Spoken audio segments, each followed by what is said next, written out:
Avec le groupe Belvedia, préservons les ressources de demain.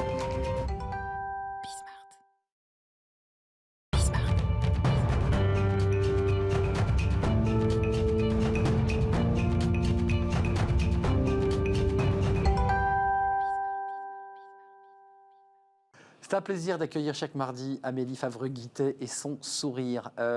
Quelques conseils, comme tous les mardis, la plupart du temps, sur le recrutement à faire, à ne pas faire, à dire, à ne pas dire. Là, ça va faire écho à Laurent Calvo, évidemment, qui a peut-être aussi son mot à dire. Alors, vous avez choisi de nous parler un peu du langage, la façon dont on s'exprime, les mots rédhibitoires, l'attitude aussi. Comment on doit être, le savoir-être, le savoir-dire? Qu'est-ce qu'on ne doit pas dire d'abord? Alors l'idée, c'est d'être positif en entretien.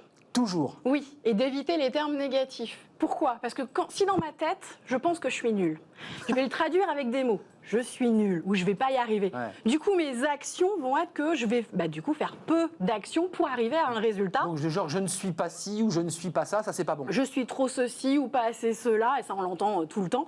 Du coup, je ne vais pas avoir les résultats escomptés. Du coup, je vais avoir un biais de confirmation qui dit, voilà, c'est bien une preuve que j'étais nulle. Et ça, c'est ultra important parce que pareil, en recrutement, 70% du recrutement, c'est de l'affect. C'est-à-dire que le nombre de fois où j'ai des clients qui me disent, il est ultra compétent, mais je le sens pas. Et ils n'arrivent pas à détecter le pourquoi ils ne le sentent pas. Et ça, c'est un mot qu'on entend souvent. C'est agaçant, on en parle beaucoup sur ce plateau.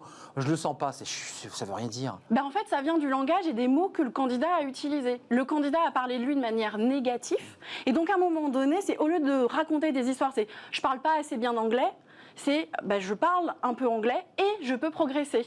Changer simplement la manière de dire les choses, ça va envoyer un signal positif ou négatif à l'autre. Si je vous dis qu'il fait froid et qu'il pleut dehors, on va se mettre à frissonner. Si je vous dis qu'au contraire il fait beau, le soleil nous attend, la plage est juste à côté, on entend les cocotiers et tout ce qu'on veut, on a juste envie, c'est de se mettre en maillot de bain et d'aller plonger. Donc vous me dites qu'il faut être un marchand de glace dans le désert, quoi. Complètement. C'est ça.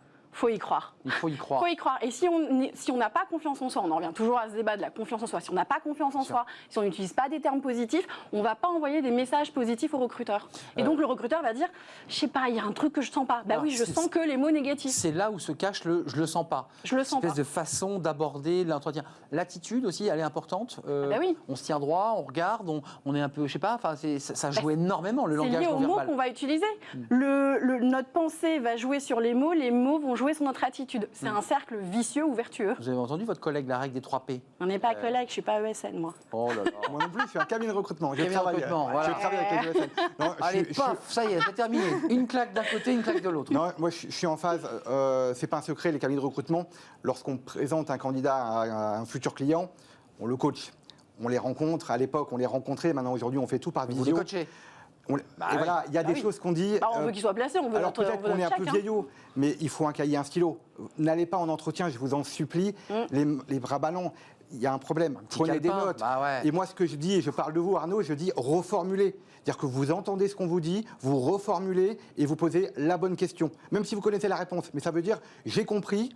Et je veux apprendre. Et j'avance avec vous. Et surtout aller au-delà de la question du recruteur. Quand le recruteur vous demande les questions qui sont un peu débiles, genre vos qualités, vos défauts, où est-ce que vous voyez dans 10 ans, parce que ça sert à rien. Aller au-delà.